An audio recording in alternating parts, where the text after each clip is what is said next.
আমার ভাইরা, আমার বন্ধুগণ, দিলের কান লাগায় কথাগুলো বোঝার চেষ্টা করেন।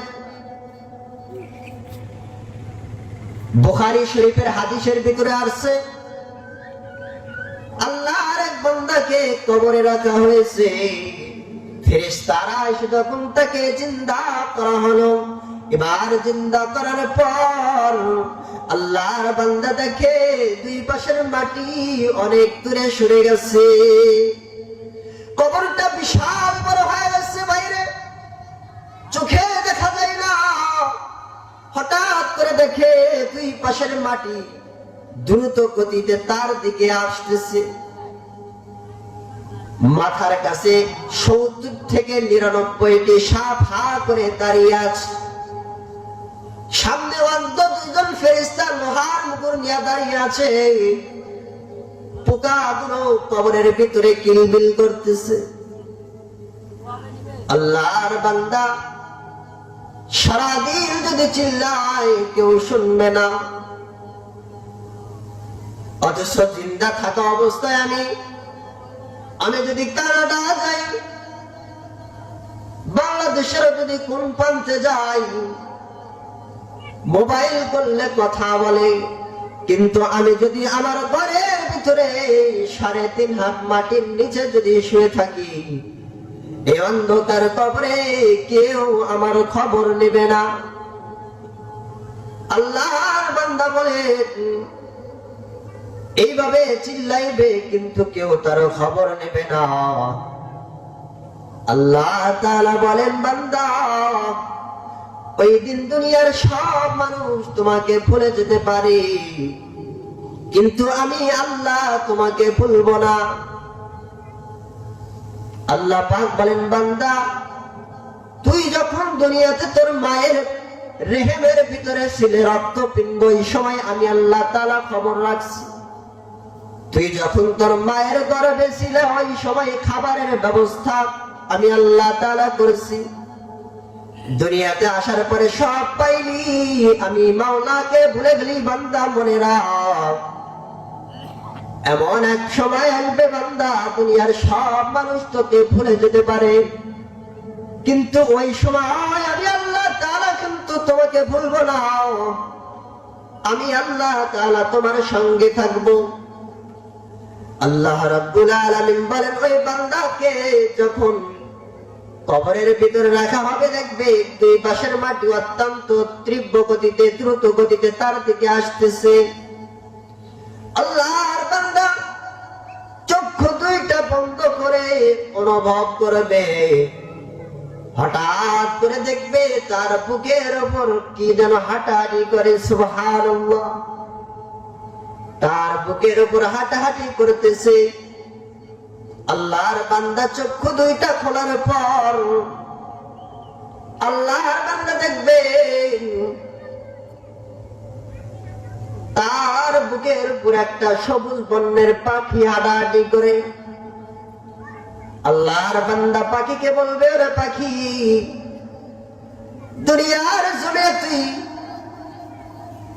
তুই দুনিয়ার গাছে ডালে ডালে থাকা পাখি, তুই এই অন্ধকার কবরে কেমন করে আসলি?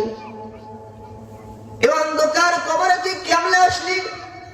কবরের ভিতরে কোনো অক্সিজেন নাই, আসার কোনো জায়গা নাই, তুই কেমনে আসলি রে পাখি?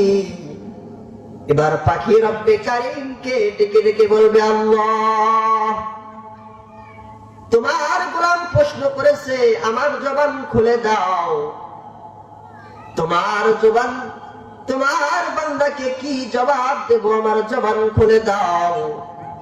কিতাবের ভিতরে আসছে, আল্লাহ তাআলা পাখির জবান খুলে দেবে। পাখি ডেকে ডেকে বলবে যে, আল্লাহর বান্দা, দুনিয়ার জমিনে দুনিয়ার গাছের ডালে ডালে থাকা সাধারণ কোন পাখি নয়, আমি সাধারণ কোন পাখি নয়। আল্লাহর বান্দা বলবে, রে পাখি, তাহলে তুই কে? দুনিয়ার জমিনে আমার ছেলে লক্ষ লক্ষ টাকা ব্যাংকে রাখলাম, আমি মৃত্যুবরণ করেছি, আমার স্ত্রী হয়তো বিবাহ করে অন্য কোন ছেলের সাথে চলে গেছে, মা বাবা হয়তো আমাকে ভুলে গিয়েছে, বন্ধু বান্ধব হয়তো আমার জায়গায় অন্য কাউরে বন্ধু বানিয়েছে, কিন্তু কে রে কে তুই পাখি আমার এই কবরের ভিতরে চলে আসি। যে সাপগুলো আমাকে কামড় দিতে চাইলো সাপগুলো দেখি নাই, যে ফেরেশতাগুলো আমাকে মারতে চাইলো সেই ফেরেশতা দেখি নাই, যে পোকাগুলো আমাকে খাইতে চাইলো সেই পোকাগুলো দেখি নাই। কে তুই কে? এবার পাখি ডাক দে বলবে, এরে আল্লাহর বান্দা, দুনিয়ার গাছের ডালে ডালে থাকা সাধারণ কোন পাখি না, আমি হলাম কোরআনের সূরা মুলক। সুবহানাল্লাহ। এইজন্য আল্লাহ তাআলা বলেন, আল্লাহ তাআলা ওয়াদা করেছেন যে বান্দা প্রতিদিন ইশার নামাজের পরে সূরা মুলক তেলাওয়াত করবে, আল্লাহ পাক রব্বুল আলামিন তার কবরে আযাব মাফ করে দেবে। সুবহানাল্লাহ। আল্লাহ পাকের ওই বান্দাকে পাখি ডেকে ডেকে বলবে, এরে আল্লাহর বান্দা, দুনিয়ার জমিনে তুই যতই ব্যস্ত ছিলি না কেন, রাত্রেবেলা যখন তুই ঘুমাইতি, ইশার নামাজের পরে সূরা মুলক তেলাওয়াত না কইরা তুই ঘুমাইতি না। আর এটা আল্লাহ তাআলার ওয়াদা, যেই বান্দা ইশারের পর সূরা মুলক তেলাওয়াত করবে তার কবরে আযাব হবে না। আমি পাখি তোর কবরের ভিতরে আসছি, আমি দুইটা ডানা বিছা দিলাম, কবরের এক পাশ থেকে অপর পাশে দুইটা দানা বিছা দিবি। আর পাখি ডেকে ডেকে বলবে, আল্লাহর বান্দা, দুইটা দানা বিছা দিলাম, আমার ডানার নিচে তুমি ঘুমায়া যাও। বলে কেমন করে ঘুমাবে? নাম কানামাতুল্লাহ কিতাবের ভিতরে আসছে, স্বামী আর স্ত্রী যখন ফুল সজ্জা রাত্রে ঘুমা যায়, কোথায় সূর্য ওঠে খবর রাখে না, তুমি তেমন ভাবে নিশ্চিন্তায় ঘুমা যাও, আমি তোমার সঙ্গে আছি, তোমাকে কেউ আযাব দিতে পারবে না।